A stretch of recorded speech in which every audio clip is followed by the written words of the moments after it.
Good afternoon, everybody. This is lindelwa mabuza, also popularly known as Malindieeeee, your Thatha Thursday host. Yes, where we take opportunities as they come and grab them with both hands. Um, the greetings to all our awesome listeners that are always listening and supporting us in this show.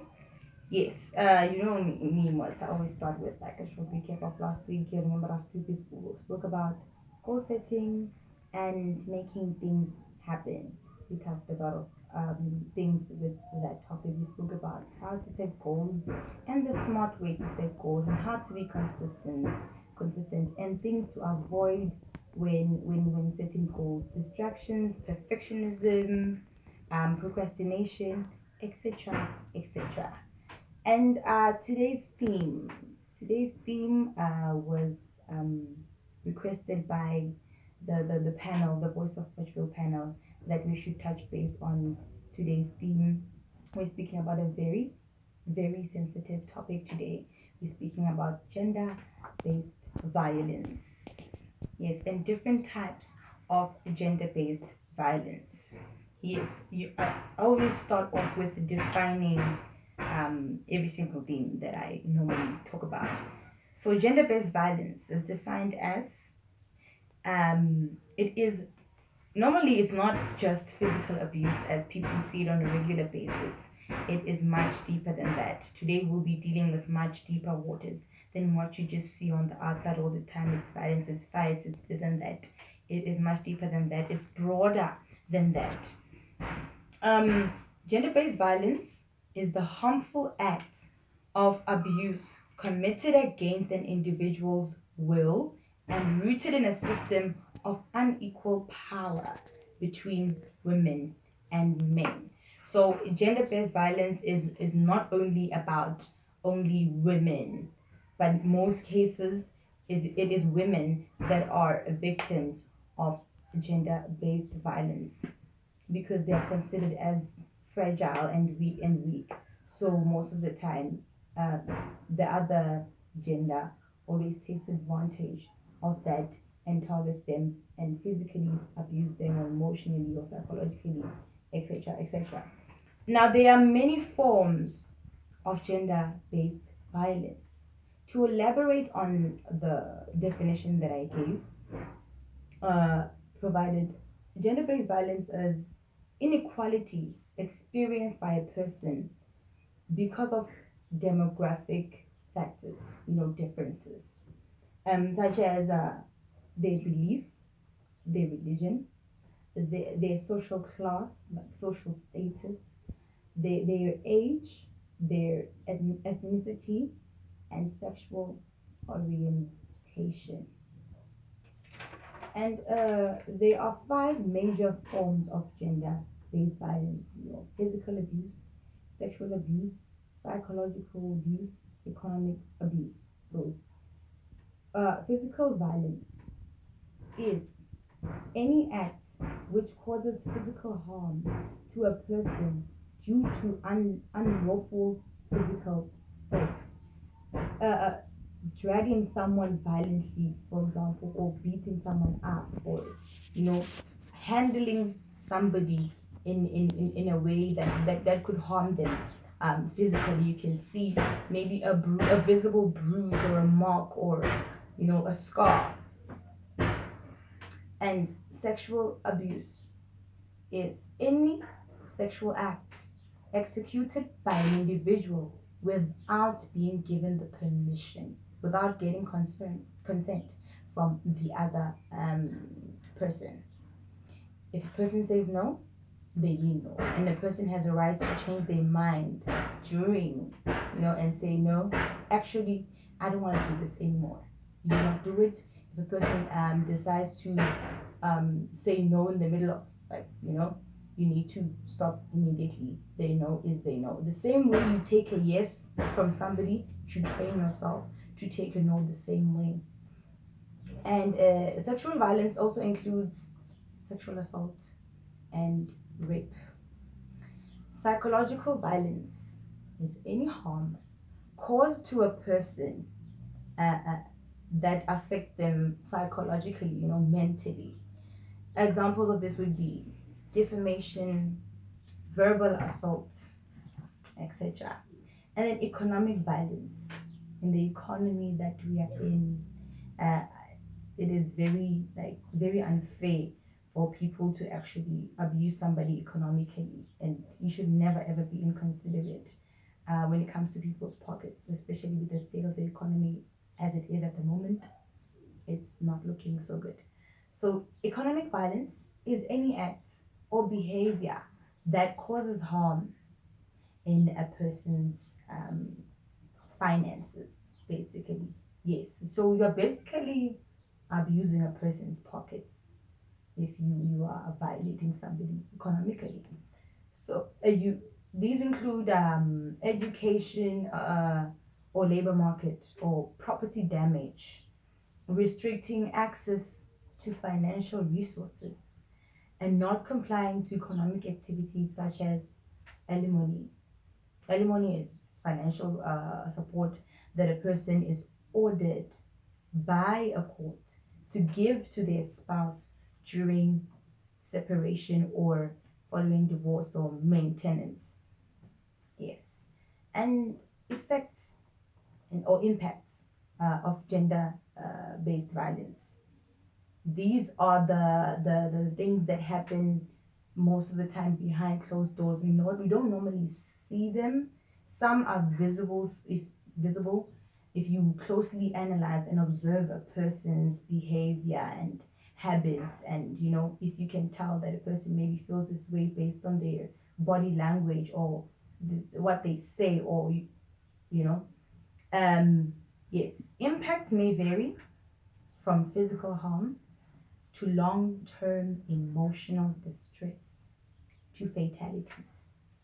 Someone may end up in a coffin, the other may end up in a jail cell, or even continue roaming around because there's so much injustice in not only in our country but in countries like all over the world. There's so much injustice that yeah, perpetrators are still out there.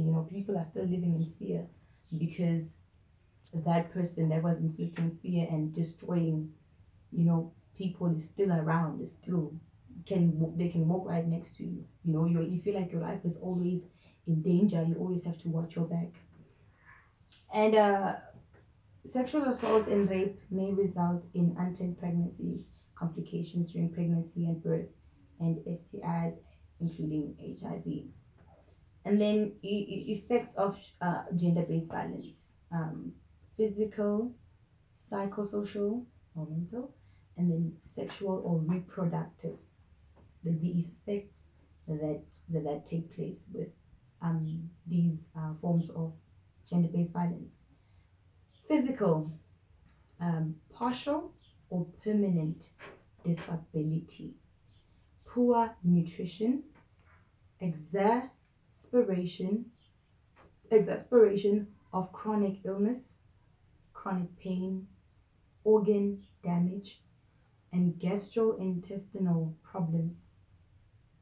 And then psychosocial or mental effects: anger, anxiety, fear, paranoia, shame, self hate, self blame, post traumatic stress disorder, nightmares, recurrent distressing thoughts, depression, suicidal thoughts, substance abuse, social stigma, social rejection and isolation, sleeping disorders.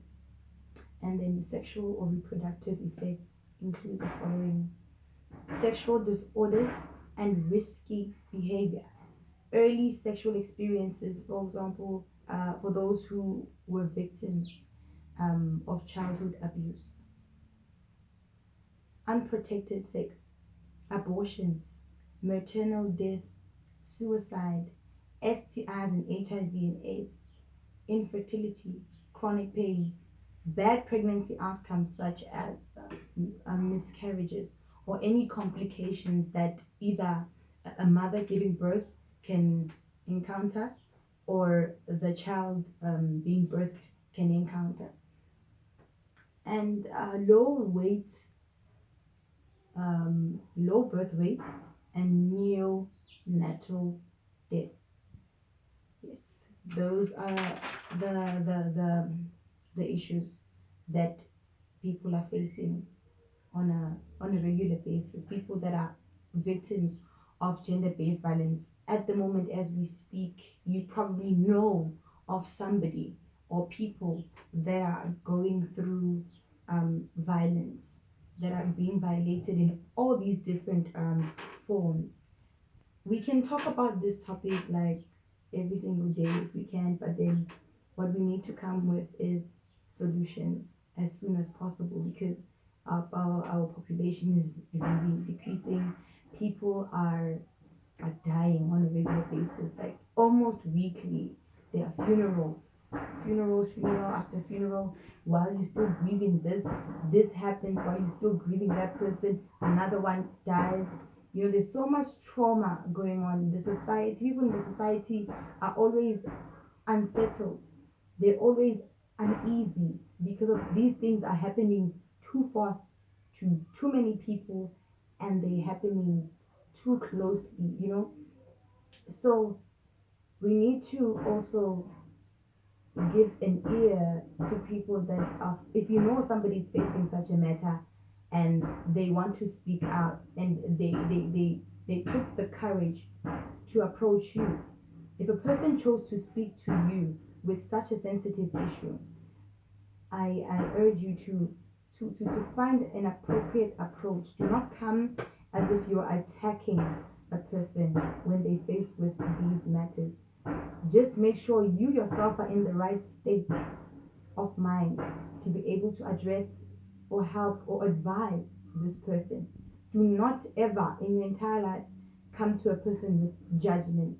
It is not in your place to judge anyone that is faced with gender based violence in any shape or form.